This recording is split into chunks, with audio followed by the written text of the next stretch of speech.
Hi there! Aujourd'hui, j'aimerais partager avec vous un fait qui me fascine, l'effet Mandela. Un phénomène étrange selon lequel plusieurs personnes partageraient un même souvenir faux. Je m'explique, c'est comme si plusieurs personnes étaient persuadées qu'un événement était arrivé ou étaient persuadées d'un fait erroné et que tout le monde n'y voyait que du feu. Un exemple flagrant, en 2009, la blogueuse et écrivaine Fiona Brown met en lumière ce phénomène en citant un événement que tout le monde collectivement pensait, c'est-à-dire la mort de Nelson Mandela en prison, alors qu'il est bel et bien mort en 2013 et qu'il a été président, soit dit en passant, à Johannesburg. Et à partir de ce moment, elle nomme ce phénomène de pensée collective erronée effet Mandela, du nom de Nelson Mandela du coup. Phénomène scientifique, trou de mémoire collectif ou encore phénomène paranormal.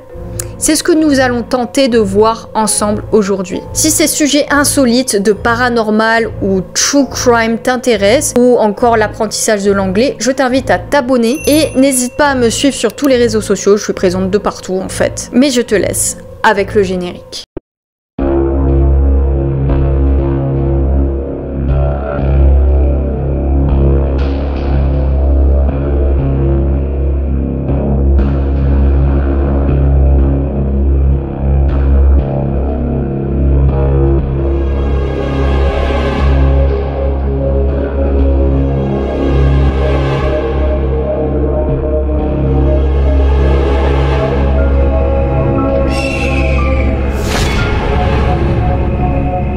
Après le cas de Nelson Mandela, d'innombrables cas ont été révélés. Il y a même en 2009 une plateforme sur internet entièrement dédiée à l'effet Mandela qui a été créée avec des milliers d'utilisateurs venant du monde entier. Donc ce phénomène est donc connu et reconnu en 2013 lorsque l'existence de la communauté effet Mandela a été déclarée. Ça peut paraître incroyable, mais ce phénomène de souvenir collectif erroné est un phénomène très répandu. Ça peut s'étendre à tous les domaines. Vous avez la musique, l'art en général, les phénomènes historiques, les morts des personnages historiques et même le 7e art n'est pas épargné. On commence par la musique. En effet, le refrain de We Are the Champions de Queen, tout le monde connaît cette chanson. Est-ce que vous pensez que We Are the Champions se complète de Of the World? Eh bien la réponse est non. Vous avez Of the World pour les deux premiers refrains, mais le dernier refrain ne comporte pas du tout Of the World. Or,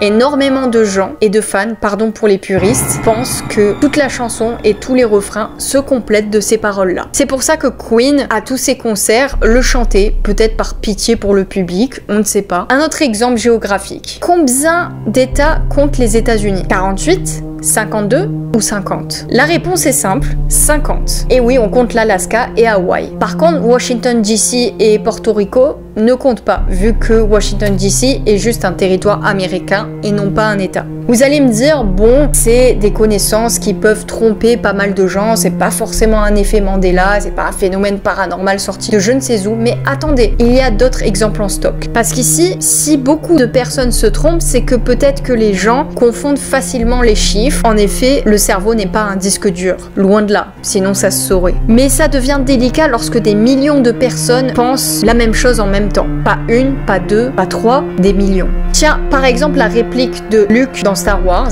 n'est pas Luke, je suis ton père, mais non, je suis ton père. Un autre fait dingue, beaucoup de personnes ont cru avoir vu le film petit Shazam avec le comique Sinbad dans le rôle d'un génie, alors qu'il n'y a aucune trace de ce film lorsqu'on le recherche. C'est parce qu'il n'existe pas du tout. Alors que je trouve dingue que des millions de personnes se souviennent de répliques entières de ce film, alors que c'est un film qui a jamais existé. Et que l'acteur l'a même confirmé. Donc c'est grave. Un fait historique, l'assassinat de John Kennedy. Vous savez qu'il a été assassiné alors qu'il était à bord de sa voiture qui se faisait conduire. Combien de personnes contenait cette voiture? Eh bien, il n'y avait pas 4 personnes, mais bien 6 personnes à bord de cette voiture. Un autre événement historique, Tiananmen en Chine. Tout le monde se souvient collectivement qu'il a été écrasé par un tank, alors qu'en fait, il n'en est rien. Il a grimpé dans un tank et était toujours vivant. L'anatomie maintenant, le cas le plus connu est l'emplacement du cœur. Où se trouve-t-il? Eh bien ce n'est non pas à gauche ni à droite, mais au milieu. Autre que la position du cœur, y a-t-il des os derrière les orbites des yeux? Eh bien la réponse est non. Pourtant, dans la mémoire collective, ces os sont bel et bien présents. L'effet Mandela touche aussi à la mort de certaines célébrités, comme l'acteur jouant non pas la dernière version de Charlie et la chocolaterie, pas la version de 2005 ou 2003 avec Johnny Depp, non, mais Gene Wilder serait mort en 2013 selon une bonne partie des gens, alors que la réponse est 2016. De même, pour beaucoup de gens, Kadhafi serait mort à des époques différentes, et cette malédiction a aussi touché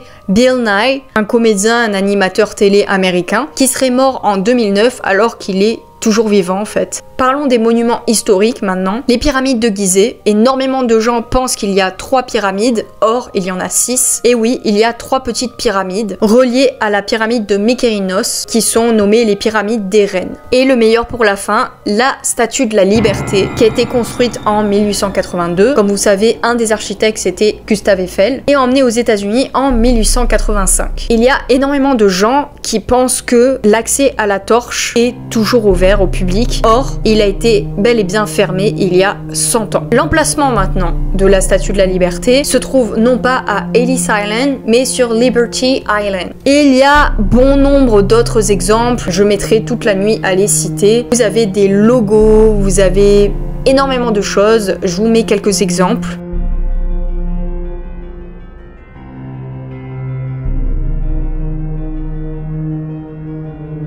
Alors, qu'est-ce qui pourrait expliquer ça? Comment est-ce possible? Pourquoi est-ce que ça existe? Est-ce qu'il y a une explication rationnelle et scientifique à tout ça? Eh bien, première raison, par le fait que les faux souvenirs sont très contagieux. On peut contaminer quelqu'un avec des erreurs, tout comme on peut le contaminer avec un virus. On peut transmettre ces inexactitudes autant qu'on peut transmettre des microbes, et on peut de bonne foi partager un souvenir inexact avec une contenance inébranlable. Deuxième raison, la dissonance cognitive. Je m'explique. Lorsqu'une information contradictoire avec tes croyances arrive, ton cerveau, en réaction, va bloquer cette information. C'est-à-dire que tu vas rester sur tes positions et tu vas pas laisser passer cette info. En gros, tu vas être imperméable à toute contestation. En un mot, ça va rentrer par une oreille et ça va ressortir par l'autre. Vu que ton cerveau est en état de tension face à une information qui est vue comme contradictoire. Troisième raison, la théorie quantique. La théorie quantique des mondes multiples. Alors, c'est une des plus intéressantes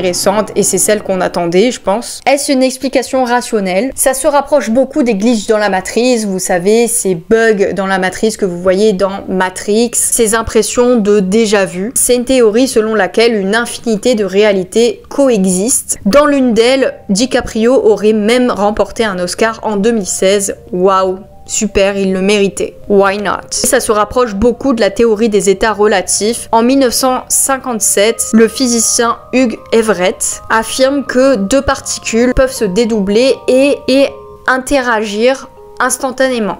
Donc en gros, une réalité pourrait se scinder. Donc imaginez-vous, notre réalité pourrait se partager en 2 et il y aurait une autre réalité parallèle en même temps avec les mêmes éléments, mais une réalité qui vivrait indépendamment de la nôtre. Donc en gros, un univers alternatif. Fiona Broome, donc rappelez-vous, celle qui a inventé le terme de effet Mandela, a fait des recherches très approfondies sur les mini trous noirs, donc voilà, qui pourraient être des portails peut-être à des mondes parallèles. Et selon cette théorie, ces souvenirs erronés viendraient de mondes parallèles. Donc c'est pour ça qu'il y aurait un effet Mandela. La dernière théorie, pour moi, la plus plausible et la plus proche de la réalité, selon moi, bien sûr, c'est la théorie psychosociale. C'est-à-dire que le cerveau est une machine à désinformer. On a une incapacité à restituer clairement et distinctement tout ce qu'on a appris. On a une mémoire qui est faillible. Donc pour moi, c'est l'hypothèse la plus probable. On peut apprendre et accumuler des lacunes et transmettre ces lacunes, en fait. Ça rejoint un petit peu la première théorie avec le fait qu'on transmette comme un virus les mauvaises informations. Dites-moi ce que vous en pensez. Est-ce que vous pensez que c'est quelque chose de paranormal? Je pense que c'est beaucoup plus intéressant peut-être et fantaisiste, et pourquoi pas, hein, ça a été prouvé scientifiquement que